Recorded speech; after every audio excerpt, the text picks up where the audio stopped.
Tumultuous, round, melon breasts. Round melon, what? Definitely the direction this series needed. This came out in that few year period in the late 90s where horror was following in Scream's footsteps, which is the period I personally think slashers reached their overall peak. Speaking of Scream, there's this weird kind of world-breaking moment where some girls are watching Scream 2, which means the Scream series is canon to this timeline, but if that's the case, that means Randy watching the original Halloween in the first Scream creates this world where Halloween is an in-universe movie, but also the real-life events that happened 20 years before this movie. Though I guess you could say this is like a stab situation where the real story of the original events of the Halloween movie got turned into an in-universe movie. This would also mean that Halloween 3 might actually be canon, since you see the main character of that movie watching an ad for the original Halloween on a TV, even though that movie takes place in the 80s and the original Halloween came out in the 70s. But either way, I think this is a big step up from the last few movies. It would be hard for me to say, but I would imagine that he's cowering in a corner with a look on his face. I think this was a pretty good sequel to the first one. The only part of this movie that loses it that star and a half is the much weaker traps. The traps are mostly just normal objects rigged to be deadly, as opposed to the mechanical contraptions the series is known for, but still overall a pretty solid film.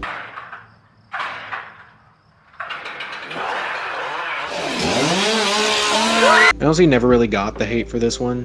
The timeline is a bit weird and doesn't really line up as a direct sequel to the first, but other than that, this is a pretty decent Texas Chainsaw movie. Honestly, this one has probably my favorite final girl since Stretch from the second one. I think they actually managed to get some dark humor back into the series for the first time since the fourth one.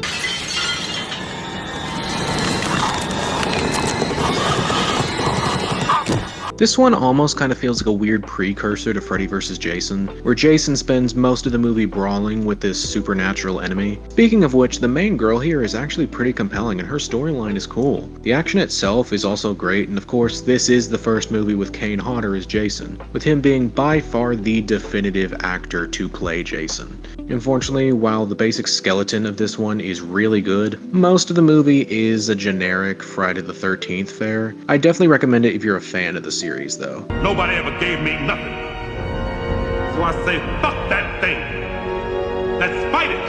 This one I think is pretty underrated. It's definitely the weakest of the original trilogy, but I still don't think this is a bad movie. The setting of this all-male prison offers a really cool dynamic for Ripley and the other prisoners themselves. Ripley is no longer with her co-workers or other hired mercenaries. She is stuck with complete strangers who have harmed people exactly like her in the past and could possibly do it again. So even though there is way less alien action in this one, they still manage to make it feel like Ripley is always in danger. This movie also introduces the thing of xenomorphs being different based on what they bursted out of, which is a change I'm a massive fan of. However, I will also admit there are some things about this film that definitely hold it back. First is how they pretty much completely undo the ending of the last movie, because obviously the Newt actor would have grown up. That didn't mean you had to kill her and all the other survivors off. You could have just had Ripley's stasis pod get sent out into space or something. I also don't like how the whole chest burster thing seems to be on a convenience timer in this one, where the chest burster stays dormant for however long the movie needs it to. Some of the effects have also really not aged well, and the cast aren't nearly as memorable as the first two. Still, if you like the first two films, I'd recommend this one. Use it. I am unarmed. Strike me down with it. Definitely the weakest of the original trilogy, and yes, it is at least partially because of the Ewoks. They feel out of nowhere and goofy, and they make the Empire's army look even more useless than before. Only Imperial stormtroopers are so precise. My fucking ass. But there are also other small things, like Vader turning on the Emperor a bit too quickly for my liking. The Emperor going down relatively quickly, considering he's supposed to be the most powerful Sith in existence. Even just Leia knowing that she's Luke's sister somehow. Then we have the big thing of the whole second Death Star and having to take it down in a very similar way to the original. People say Star Wars nostalgia grading started when Disney took over, but I'd argue this movie is almost just as bad with it. What movie? My movie. And it's called Sarah Gets Skewered Like a Fucking Pig. People used to hate this movie, and I never understood why. Oh, Ghostface uses a magic voice changer, it's so unrealistic. So is half the shit in the other sequels, but none of them ever got as bad a reputation as this one, aside from maybe Scream 7. The only major complaint I have compared to the other sequels is that this one probably has the weakest kills in the Scream series, but there is a lot of stuff it does better than some of the other sequels. First off, I like that Gale and Dewey get to take the main lead spot spots for most of it, with this being the movie that completes Gale's arc specifically. Second is that I actually think some of the one-off characters in this are great, and this is some of the best meta stuff in the series. However, I will acknowledge that this movie isn't exactly the best movie objectively, and that the mystery reveal isn't exactly strong, but overall, I've definitely seen worse Scream films. Finally earned that cloak. A really fun movie on its own, but I do feel like it strays a little too far from the normal Predator formula. I love how the recent years of this series have been more and more experimental, but this felt less like an experiment and more like Disney trying to mold the series into something they can build a universe around. But if you're a fan of sci-fi or action movies, I think this will be a good time. How much for me? 5 galleons. I'm your brother. 10 galleons. Aside from them massively cutting down the actual Half-Blood Prince storyline in a movie called Harry Potter and the Half-Blood Prince, I think this is a way better version of this story than the book. I've said it before, I do hate bringing the books up, but book 6 is where the teen drama stuff got to the point I genuinely had trouble getting through that book, but I think it's either handled way better here or toned down, because this actually ends up being a pretty good movie. The ending with Dumbledore is one of the most heartbreaking scenes in this series. I still don't think this movie quite lands it fully, but it definitely comes closer than a lot of them. Play with this. Like with Bride of Chucky, I think this is a change the series needed at the time. In terms of directing, this is probably the creepiest Chucky has ever been. Some major complaints are how weird Chucky looks before he takes the makeup off, changing Chucky from a psycho killer to a lovesick yandere. Now the movie has like 3 endings with all the post-credit scenes. Like every time you think it's over, we get another scene of Chucky visiting someone in a box. Oh, fuck! It's my pie! I put a pie in the oven! Oh, shit!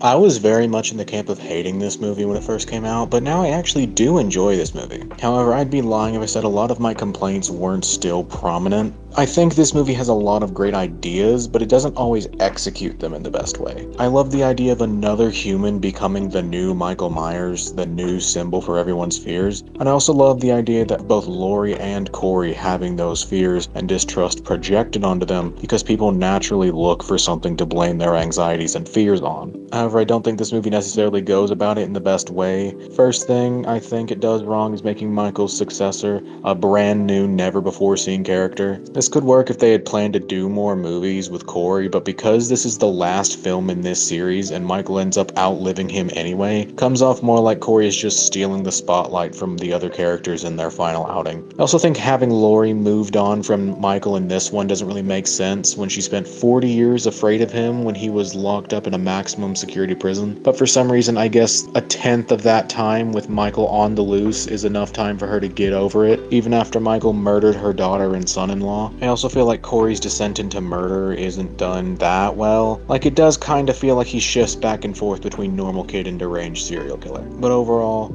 I do still like this movie. I'll put it in the 3.5 category. One more time. Call me out. You're an elf. I actually barely have anything to say on this movie. It's really fun, but it sometimes gets a little annoying.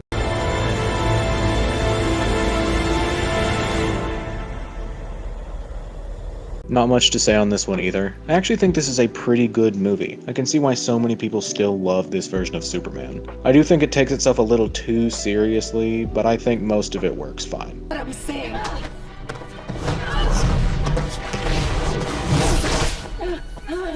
I actually had a lot of fun with this movie. I thought the villains were more memorable, the movie looks really good in my opinion, and I even think it's got some good character work for Wonder Woman and her love interest. I don't know how well liked this movie is, but I'm gonna throw it somewhere towards the bottom of the 4-star category. Is evil.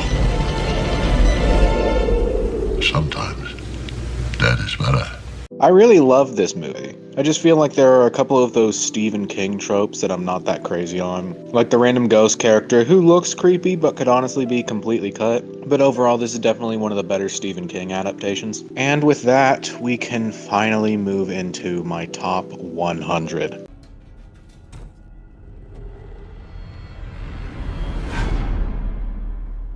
This is kind of like the ultimate Friday the 13th movie, both in terms of quality and the story, since this kind of combines all of the first 4 movies. It even feels like it dials up a lot of the most well-known elements here. Jason feels probably the most scary he's ever been, in my opinion, while still keeping a lot of the character of that child who never grew up. A lot of the kills feel extra brutal, even if not all that creative, in my opinion. Even the sleaziness is there and dialed up to 11. Like, as a kid who didn't know how to properly pirate movies yet, I searched this movie online and the entire thing was uploaded to a porn website. That's how horny this movie is. And like I said, this kind of combines all the best parts of those first 4 movies without feeling mishmashed together. The opening is the ending of the first movie. The next 30 or so minutes feature a group of campers being hunted by Baghead Jason. Then he gets his hockey mask and goes after a whole new group of teens. They even throw in a bit of the 4th movie in there with the guy coming to camp because his sister was being attacked by Jason, even though she's not dead in this version. The fake out main cast was also really surprising the first time I watched it. They let you spend a good amount of time on these first 5 before killing them all off in horrible ways. The only complaint is that some of the characters are pretty forgettable, but it's not that big of a problem, especially for this series.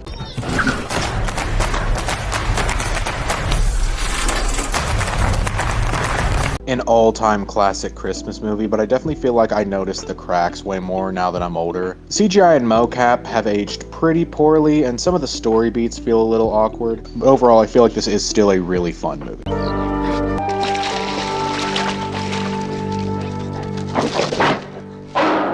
A really tense movie, probably the scariest Stephen King film adaptation. The only problem I have is that it does take a while to get to the actual scary bit. The movie is really great once you have the mom and the kid in the car, but there is a bit too much of the typical Stephen King family drama leading up to that stuff. Hey, it's Shark Boy. Don't take a bite out of him, boys. He's a friend. Honestly, my biggest problem with this one is the fact that it's live action. A lot of the weird and distractingly bad CGI wouldn't be nearly as big of a deal if this were an animated film. But honestly, this is the ultimate chaotic movie if you're into that. A movie of just pure and goofy nonsense.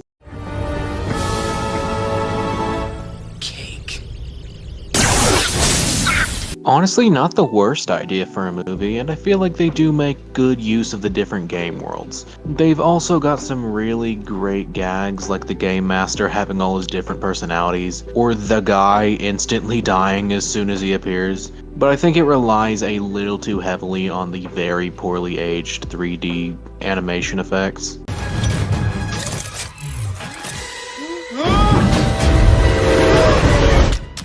In my opinion, this is one of only 2 Phase 2 movies that actually capture what made most of the Phase 1 movies so good to me. It's a pretty good time without feeling like a lot of setup for other movies.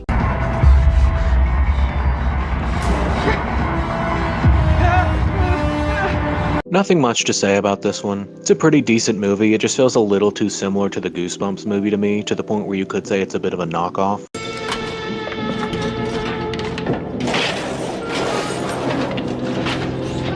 Again, like the last ranking spot, nothing much to say about this one. I just think this is a pretty damn good movie.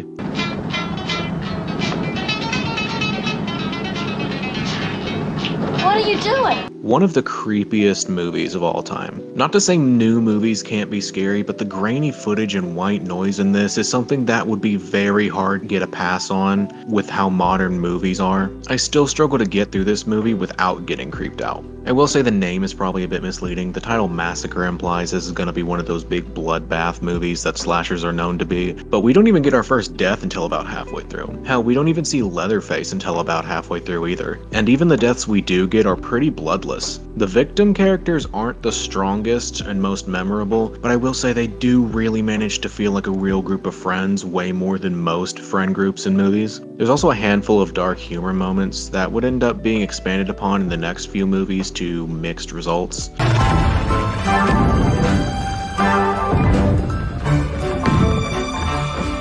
I actually really like this movie. Pearl is an amazingly entertaining character, and she elevates what could have just been a fine movie to a great movie. The Juggernaut, bitch!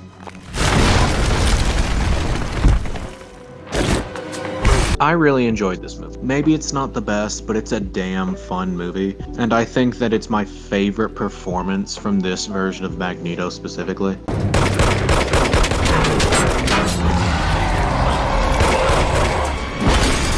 I think it's a shame that this is pretty much the only Infinity Saga Marvel movie to not get a sequel. After this movie, Bruce Banner becomes just the guy who's a supporting character in a lot of other characters' movies. Even the recent Spider-Man movie that came out while I was working on these videos has Bruce Banner and the Hulk as a supporting character in the movie. But this is honestly a pretty great movie on its own.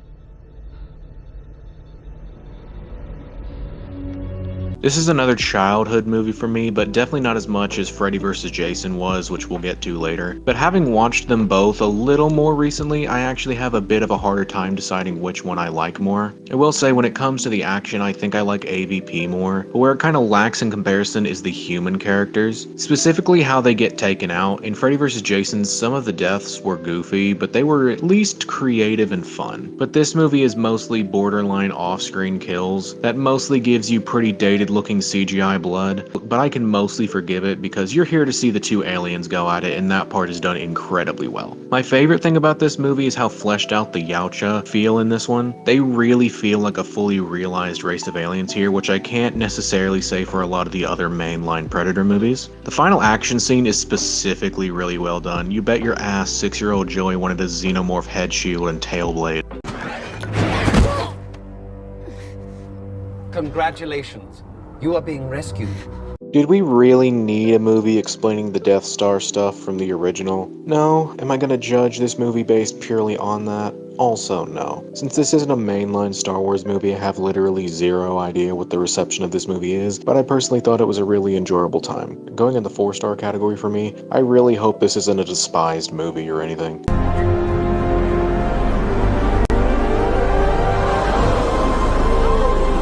Another movie that I think is really strong on its own. Like, would it have really been that hard to switch this movie and Justice League around? A lot of the problems I have with the DCEU movies are the fact that they are supposed to form a cohesive cinematic universe altogether. You drag yourself into the 90s. Stabbings went out with Bundy and Dahmer. You look like Martha Stewart with that thing. For such a stylistic change to this series, I think it works surprisingly well in at least this movie. Moving away from Andy and adding Tiffany were very needed changes after Child's Play 3. The only complaint I have is the retcon of Chucky suddenly needing this amulet. This was never the case before, and unless I'm forgetting something, it's never the case after this either. But overall, this is the change the Chucky series needed in the late 90s. I pray you find Jesus. A really good movie that I could see a lot of people finding slow nowadays. Thankfully, I don't ever think it gets too slow in my opinion. My only complaint is that I do think Carrie gets a hold of her powers a little too quickly in this version.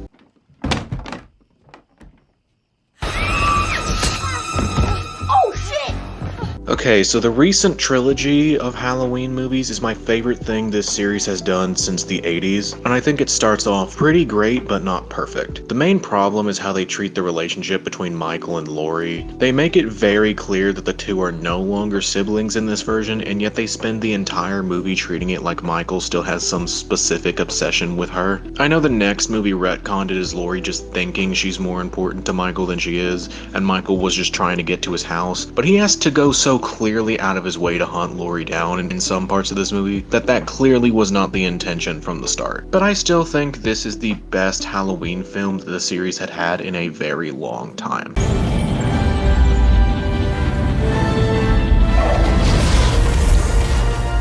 I don't know how well received this movie is, but I really enjoyed it. It's definitely not a perfect movie, but I thought it was a really fun time. I was always such a dope in anatomy.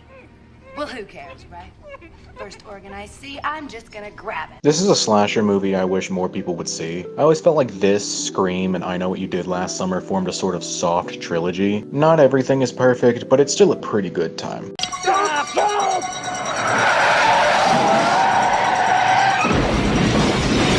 For whatever reason, this movie was impossible to find as a kid. Every fall, TV networks would air 4 through Resurrection pretty much 24/7, and then you'd occasionally see airings of the original Season of the Witch or even the Rob Zombie ones, but for whatever reason, they would never show this one. But finally, in my teen years, I was able to watch it, and honestly, it's a pretty good Halloween movie. I don't agree that it's the best Halloween sequel, but I can definitely see why people think that. Since it's definitely the absolute closest to the first one, since it's definitely the the absolute closest to the first one any of the sequels ever gets, even taking place directly after it. And as any good slasher should, it steps up the gore. There's a lot of small things that add up to me not liking it as much as a few of the other sequels. Firstly, our main girl Lori being pretty much benched the whole movie. Normally in slasher sequels, the survivor of the first movie is already in full badass mode, but in this one she spends most of it either lying down in a bed or crawling around the hospital. Honestly, Loomis feels more like our main character than Lori does, with the movie really starting his slow descent into Michael Myers obsessed madness.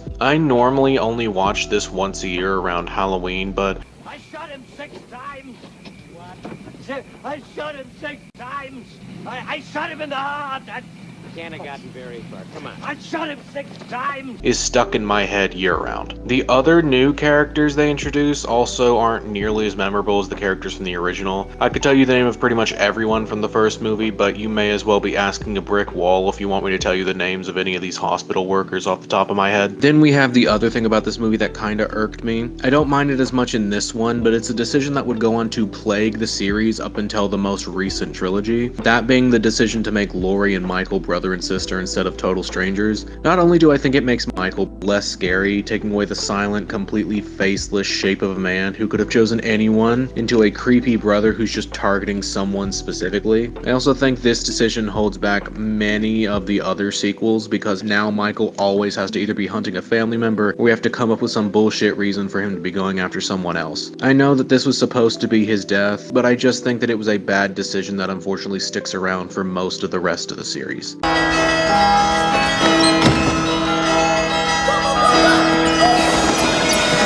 Like with Home Alone, which I'll get to later, I think this is one of the best Christmas movies, but also like the first Home Alone, which I again will get to later, I think there is a major flaw of this movie that keeps me from giving it the perfect 5 out of 5. Now, to be fair, it's something that affects pretty much every Christmas movie where Santa is shown to be real, but I think it's especially bad in this one. That being the question of who the hell do these people think all the gifts are coming from? Do they not question their children's greatest wants just appearing under the tree every year? Normally I could forgive it, but when pretty much the entire plot of this movie is the ex-wife and her new husband denying the existence of Santa Claus, it's kind of a question that lingers in your mind the whole time. Like, they push it so far, to the point of trying to remove our main character's privilege to see his own child, for pretty much no other reason other than the kids showed some joy. Like, what, man, does every mall Santa in this universe have to sign away custody of their kids to get the job?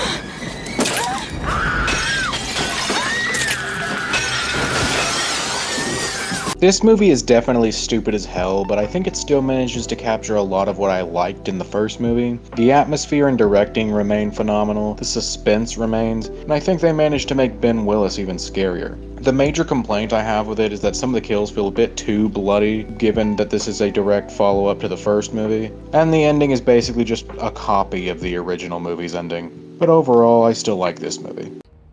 No, I know. But he got...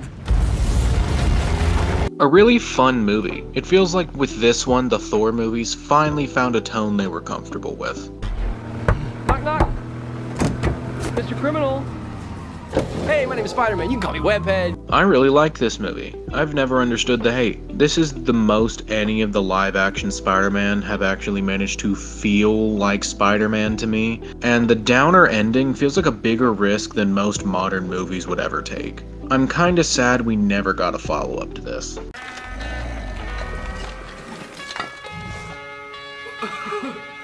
Nice. Like a lot of other horror movies, this was a childhood movie for me. I saw this years before I saw any of the other Jason or Freddy films, and so in my mind, this is the definitive version of both. Do I still think this is their best portrayal? Yes and no. I think that this is the strongest Freddy ever is. He's a jokester while still feeling like a scary threat, and they also remove all the stupid demon lore shit from the later sequels, and while this film doesn't feel fully dreamlike, I'd say this is the closest any of the films come to capturing that feeling of the original Elm Street movie. Unfortunately, the other title character of the movie I've grown to not like as much. As a kid, I was like, oh, Jason's scared of water because he drowned, that makes sense. But now that I've seen all the other movies, that shit does not line up in the slightest. We see him swimming at one point in pretty much every single movie. There's one where he literally swims from a cruise ship in the ocean all the way to New York. If Jason's scared of water, then I'm fucking terrified of ramen noodles. I will say this is one of my favorite Jason designs, maybe my favorite, even though I have to admit that could just be nostalgia. He just feels the perfect mix of rotting zombie and massive hulking brute in this one. The one thing I definitely appreciate is that they know you're here to see Freddy and Jason kill some people, then fuck off. So with the exception of the main girl storyline, pretty much all of these characters and places just exist to fill that role. Some of the effects definitely show their age, and some things feel slightly too over the top. Looking at you, weed-smoking Freddy Pillar. Even as a kid, I thought you were goofy as shit. But you also have some great visuals, like with all the people missing their eyes and stuff. I'm very glad this movie got a follow-up, even if it was just in comics.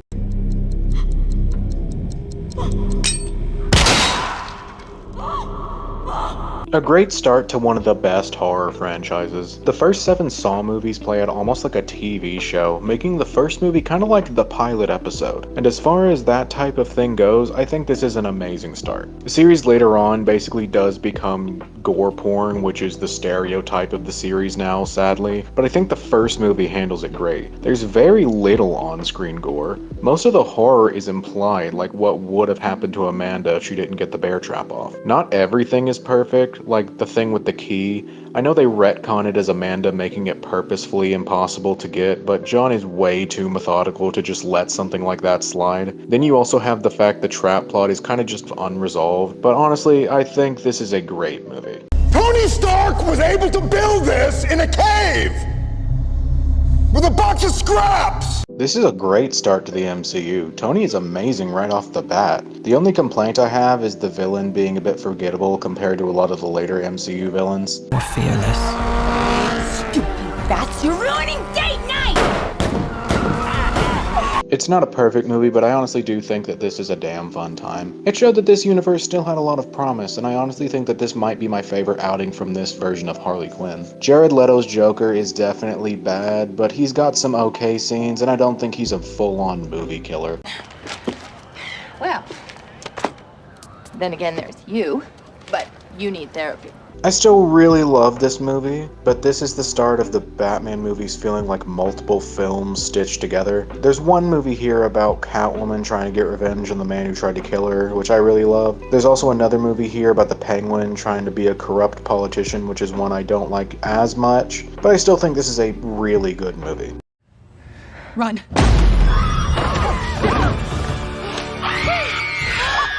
This is kind of the opposite of Scream 5, where I like that movie more than when I first saw it. I think I like this one less than when I first saw it. Now, this is still top 3 Scream movies for me. For the first time since the original, we finally managed to move past Sydney and into a whole new era. That lasted only for this movie before they brought Sydney back anyways. It's also got by far the most brutal Ghostface yet, which you know I love. It also steps out of the formula, which this trilogy is so good at. A Ghostface revealed and killed off in the opening. An altered Ghostface mask. 3 Ghostfaces in the finale. It feels like we're moving forward in every way. But not everything works. The villain's plan is dumb as rocks, which would make sense if this was a rando like a lot of other movies, but this team had a high up and experienced cop. Gale also has no business being here. They used Kirby really well, but Gale's character arc felt fully completed by the end of 5. She really had no business being in this movie unless she was going to get killed off. But this is some of the all-time best kills in my opinion, with one that literally had me on the edge of my seat watching it during the first viewing. Smash them out.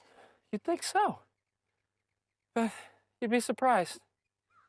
No. A super underrated and unique horror movie. I love the take on a mockumentary style slasher and all the connections to other movies. It's got some really funny jokes and some decent kills too. However, there's one major problem I have with it, and that's that it abandons the whole documentary thing during the climax, because I guess they couldn't figure out a way to have the climax be part of the found footage thing. It does kind of feel like they gave up a bit, but this is still a really fun time. Look what I got. I got a jar of dirt, I got a jar of dirt, and guess what's inside it? This movie already shows the sequels starting to take themselves a little too seriously, and some of the character motivations are just a little off throughout, but overall this still manages to be an extremely fun movie. And Davy Jones is also a really great villain. Highly recommend if you like the first one. You're funny. I said don't scream! Victor! It's me, it's Bill! This movie really benefits from not being super connected to any of the other movies. The villains are a little too generic and into the CGI monster look, and they do the cliche third act breakup thing before coming back together. But I still think this is an extremely fun movie and some of the best the DCEU has to offer. Come on. Suit yourself. So now that we are to the first movie, I want to say that the Halloween Town movies are my childhood, and I will no longer stand for the revisionist history that these movies are bad and have always been bad. However, I will admit that when it comes to the first one, the low budget does definitely hold it back. However, the story of this movie feels right out of a Narnia book. A group of siblings going to a magical world that tests their strengths and weaknesses, only instead of the weird religious allegory, our main character has a personal motivation and a personal stake in coming to this world. A lot of people say that Marnie is this annoying main lead, but she simply isn't. Yeah, she's snarky and snappy with her mom, but it's deserved. She and her siblings have been completely denied the simple childhood joy of even going out on Halloween. Even with the excuse of not wanting her daughter to get caught up in magic, that's simply an overprotective parenting decision that is unjustified here. The same thing with completely denying her daughter the choice of if she wants to follow the family's heritage and hiding it from her. The mom from this movie is far from the saint a lot of fans make her out to be now. And how Marnie talks to her after all the secrets are out is really justified in my opinion. I do wish the villain had a stronger presence throughout, but what we do get of him, both in his human and monster form, is really good. The acting also isn't that great, but it's a kids' TV movie from the late 90s, so you probably shouldn't expect that much. If you want a simple fun Halloween movie, I'd check this out. Oh, look. Another glorious morning. Makes me sick. Still a fun movie all these years later. I will admit I'm nostalgia blind because of growing up with this, but honestly this is one of the ultimate Halloween movies. The three witches are great, Binks is great, and the three main leads all have a great dynamic with each other. Even the directing and music are all just perfect in my opinion. This movie is also wonderfully dark. I mean, this has a pretty dark opening for a kids movie. In fact, the movie in general almost feels like it's more centered at adults than it is at kids, funnily enough.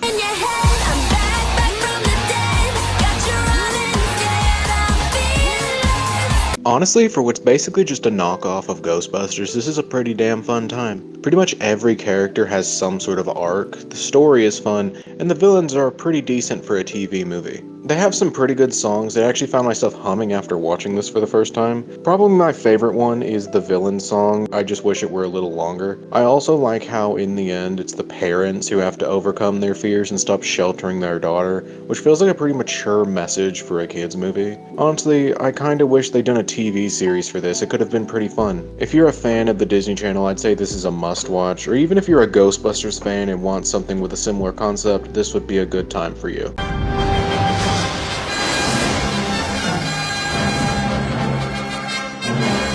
It's so refreshing to watch an older superhero movie now that we live in a time where almost every superhero movie kind of blends together and has a similar style and tone to it. This is still a very charming movie to this day, and I understand why this remains many people's definitive live-action Superman. It is admittedly a little cookie cutter of a plot by today's standards, but this was long before superheroes were common, so I'm not really gonna knock it for that.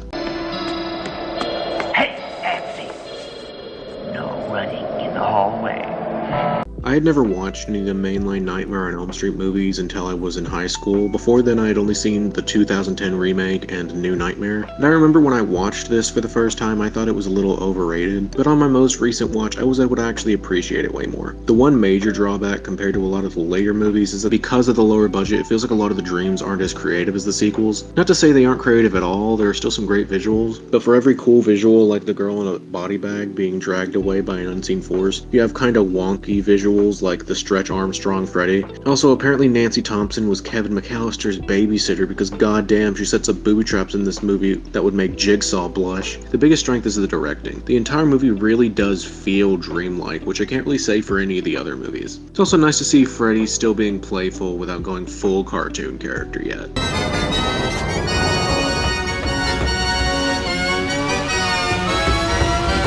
I love this movie, but there are a lot of small things I don't care for. I think it relies a little too much on CGI and the Pennywise form specifically. What's cool about it is the fact that it's always your fears, and having it rely on the Pennywise form so much I think hurts that concept a bit. However, the rest of this movie is great, and it's definitely up there with some of my favorite Stephen King adaptations. You chose poorly. I don't have a whole lot to say about this. Just a good ending to the trilogy. Although the Night Guy specifically really sticks in my mind. Santa, bye-bye. This used to be my favorite version of The Grinch, but I have since come to like the original animated version more. This is still a must-watch every Christmas for me. I literally cannot get fully into the Christmas spirit without watching this movie. The only major complaint I have with it is the same problem with Elf, where occasionally the comedy just gets a little bit too annoying. Okay, so I would first off like to thank everyone for watching this video. Originally, part 3 was not going to have an outro, it was just going to be the little thanks for watching text and the music, but I did decide to go back and do an outro when I learned that Hayden Petenier, I hope I'm pronouncing that right, sadly passed away while I was working on this video. And when I say while I was working on this video, I had literally just recorded and edited the section for Scream 6, which is a movie she's in, hours before the news dropped of her death. So I felt it fitting that I do dedicate this part of this series to her memory. She has voiced so many characters and also played actors on screen that I truly love, like Kirby from Scream, and that I know others love, like her character from Heroes. She died way too young, and it is a really unfortunate loss to many communities. So, as I said, I will be dedicating this video to her.